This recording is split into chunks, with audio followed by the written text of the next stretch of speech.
Il fallait casser le Hollande bashing. Et le président a fait sacrifice de sa candidature pour casser le Hollande bashing. Je pense que c'est un acte assez courageux. Ça tend à montrer qu'un politique n'est pas forcément accroché au pouvoir et qui peut de temps en temps avoir les oreilles ouvertes. Objectivement, il a été poussé vers la sortie, faut quand même pas rêver. Il n'avait pas franchement le choix, voilà, d'après et vous ? que je crois qu'il repart comme il est arrivé, c'est-à-dire par dépit et peut-être même par hasard finalement. Il a été expulsé de l'élection présidentielle.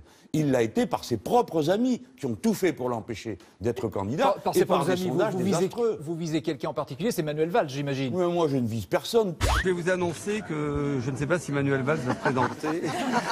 Merci, dis-le.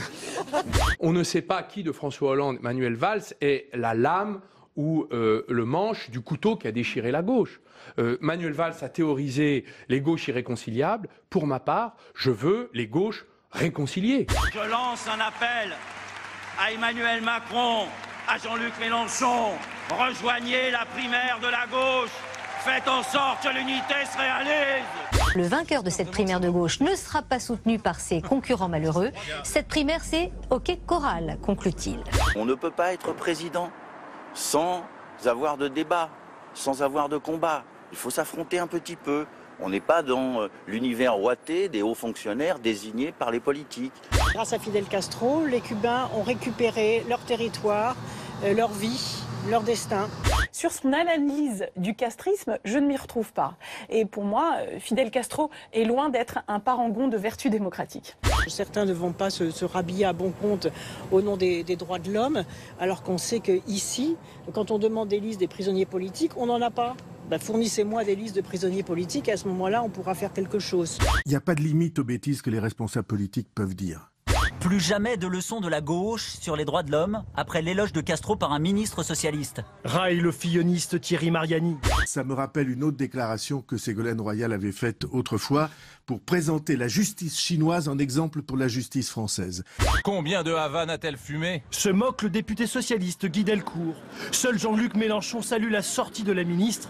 Alexandre Jardin, candidat à l'élection présidentielle. Oui, le mouvement Les Citoyens va présenter un candidat, ça sera moi. Oui, je suis candidat à la présidence de la République.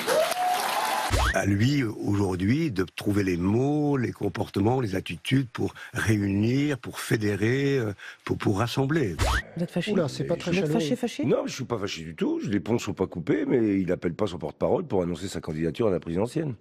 C'est au-delà des mots. C'est une conviction totale. Je veux tout donner pour la France qui m'a tant donné. Le président de la République française sortant, qui devait être candidat à sa propre succession, se retrouve dans l'incapacité de se présenter parce que et Macron et Valls ont tout organisé pour le faire renoncer. Et lorsqu'on pense que c'est François Hollande qui a fait leur carrière, eh bien voilà, c'est le combat des traîtres à gauche aujourd'hui. Pour les raisons que je vous ai dites, je prendrai du temps et je ferai mon choix avec le recul nécessaire. À François Hollande, je veux dire mon émotion, mon affection. Sa décision est celle d'un homme d'État qui place l'intérêt général au-dessus de tout. Le problème n'est pas d'être le candidat de la gauche ou même de gagner une primaire. Le problème est de savoir comment on est unis non pas autour d'un homme providentiel ou d'une femme providentielle, mais autour de nos valeurs. On sent qu'il a du mal à garder ses nerfs et on le voit souvent très énervé, très agressif, ce qui n'est pas rassurant pour quelqu'un qui veut maîtriser le bouton nucléaire ou l'ensemble des responsabilités qu'incombent à un chef de l'État. J'ai pu avoir des mots durs, susciter des débats, des incompréhensions. C'est ça la gauche. C'est le débat, c'est la controverse. Mais j'ai toujours assumé les décisions collectives, parce que c'est ça aussi l'esprit de la gauche. Vous connaissez un meilleur candidat ? J'en connaissais un. Oui.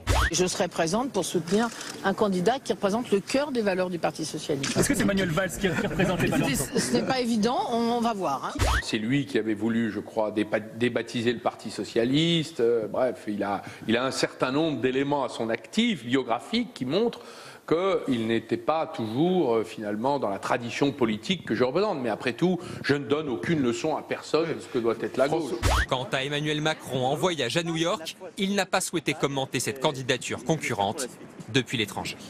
Sans surprise, c'est Bernard Cazeneuve qui remplace Manuel Valls, 22e Premier ministre de la Ve République, et celui qui restera le moins longtemps à l'hôtel Matignon. Vous êtes un ami, vous êtes un frère. C'est rare en politique de pouvoir compter et de pouvoir s'appuyer sur des hommes de qualité comme vous. Ce choix arrive un peu tard. Moi, j'aurais préféré qu'il soit Premier ministre avant, mais il a montré en pratique qu'il était quelque part le contraire de ce qu'a été Manuel Valls ces derniers mois. Je veux vous dire mon indéfectible amitié, mon profond respect et ma très grande reconnaissance pour la manière dont nous avons travaillé ensemble au cours des derniers mois. Et cela porte un nom dans la vie politique et croyez-moi, ça existe, l'amitié. Protéger, c'est la mission que j'ai confiée aussi à Bernard Cazeneuve comme Premier ministre. Mais protéger ne suffit pas. Il faut préparer l'avenir. Je le connais, Bernard Cazeneuve, une de ses phrases, un jour profondément là, il m'a dit notre problème en politique, c'est qu'à gauche, il y a des... Non, à droite, il y a des fous et qu'à gauche, il y a des cons. Alors ça résume tout à fait sa pensée. C'est un autre fidèle du président qui prend sa place à l'intérieur. C'est une grande responsabilité dans la période que d'être le ministre de l'Intérieur et d'avoir à assurer avec le président de la République, avec le Premier ministre, la protection totale des Français. C'est un gouvernement sans ambition, sans projet, sans programme, donc ça sera le liquidateur du passif et du bilan de ce gouvernement sortant. Il y a eu bien sûr des erreurs, des échecs. Nous n'avons pas atteint tous nos objectifs. Mais nous avons contribué, je crois encore une fois, à redresser le pays, son économie, son industrie. C'est un adversaire cabossé, enfin, ils sont carbonisés, ils sont cramés, ils sortent de la rincée. Moi j'invite les hommes, les femmes de gauche, de progrès, les républicains, ceux qui ne veulent pas d'ailleurs ni de l'extrême droite, ni du programme très dur de François Fillon, je les invite évidemment à venir dans cette primaire. J'invite plutôt les progressistes de gauche, comme ceux du centre ou de la droite, à me rejoindre pour faire en sorte qu'il n'y ait pas au second tour un simple choix entre le Front National et une droite conservatrice. Je dis à mes compatriotes, n'ayez pas peur. Et je dis aux candidats qui se reconnaissent dans cette gauche qui assume les responsabilités, n'ayez pas peur. Vous savez pourquoi vous êtes invité? Non.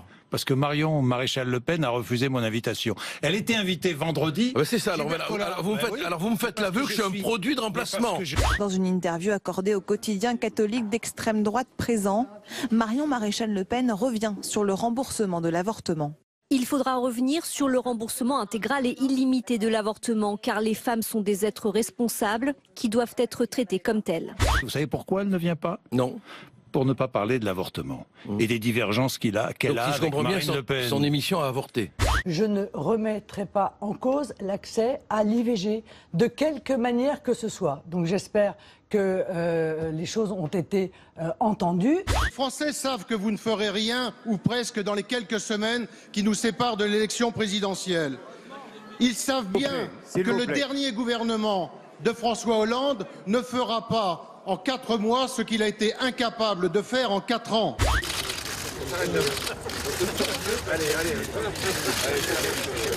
Je voudrais tout d'abord vous remercier pour la manière très bienveillante, absolument aimable, avec laquelle vous avez eu la gentillesse de me souhaiter la bienvenue.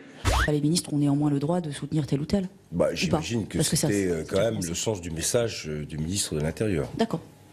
L'Intérieur ? De l'Intérieur. Vous voyez, j'ai du Premier ministre. Vous me le permettez, vous êtes 3, je suis seul, laissez-moi une chance. 4, pardon, puisque madame présente. Elle est tout à fait là. Pourquoi seriez-vous d'ailleurs excepté? Mais pourquoi? Pas du tout. Mais oui, pourquoi? Je voudrais une grande paire de rames. Pourquoi? J'espère qu'il va se faire rigoler à la maison. On ne peut pas se présenter comme ça du jour au lendemain à la présidence de la République. Donc chaque chose en son temps. Vous n'en avez jamais eu l'ambition? Non, pas pour cette fois en tout cas. Je ne sais pas, après on ne peut jamais dire jamais. Un de plus, à son tour, Vincent Peillon, ancien ministre de l'Éducation, devrait annoncer sa candidature à la primaire de la gauche. L'opération Vincent Peillon, pour qui j'ai du respect, est une opération pathétique. Pathétique. Parce qu'il s'agit uniquement de dézinguer un autre candidat. Il y avait beaucoup de candidats. Ça ne change pas grand-chose, non? Je pense que ça n'a pas de répercussions importantes. En visite cet après-midi dans le Doubs, l'intéressé réagit mais à l'écart des caméras. On ne peut pas être candidat pour affaiblir. C'est ma conception. On ne peut pas être candidat contre. Vous ne souhaitez pas vous présenter aux primaires de la gauche?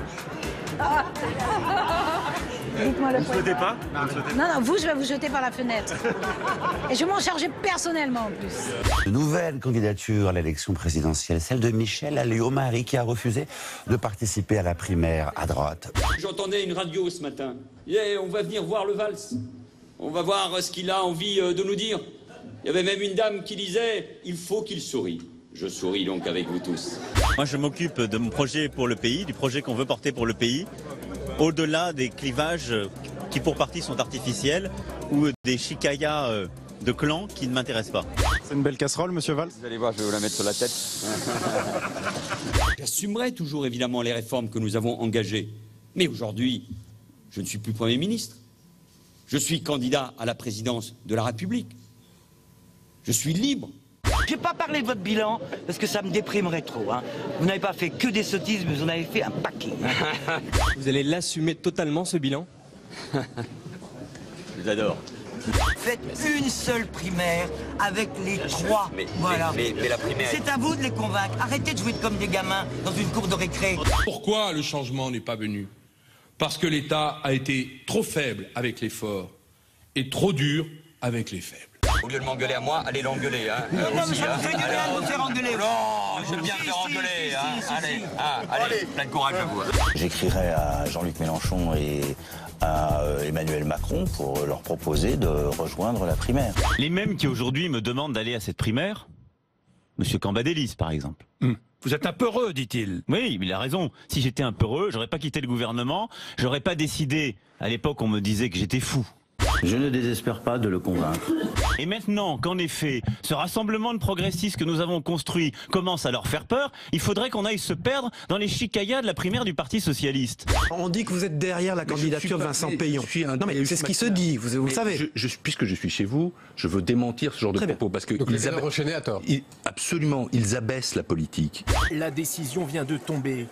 Pour Jérôme Cahuzac, 5 ans d'inéligibilité, mais surtout 3 ans de prison ferme. Donc, je n'ai pas de commentaire à faire, c'est une décision de justice. Jérôme Cahuzac, en mentant devant le Parlement sur le fait qu'il avait un compte en Suisse, a commis une faute qui justifiait aux yeux de la justice une peine lourde. La justice est passée. J'ai pas de réaction particulière, juste qu'il ne les fera pas, grâce à Madame Tebia peut-être.